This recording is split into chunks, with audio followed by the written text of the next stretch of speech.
On Saturday the 21st of May at 6 p.m. British Mean Time, the world was supposed to end. It didn't.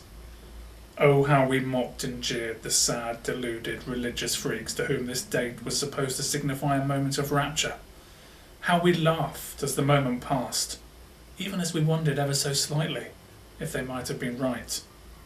Well, they were. I believe the world did end at that moment and was replaced by a new world. Today, I see the world differently. I have changed. I am changed. And I will change.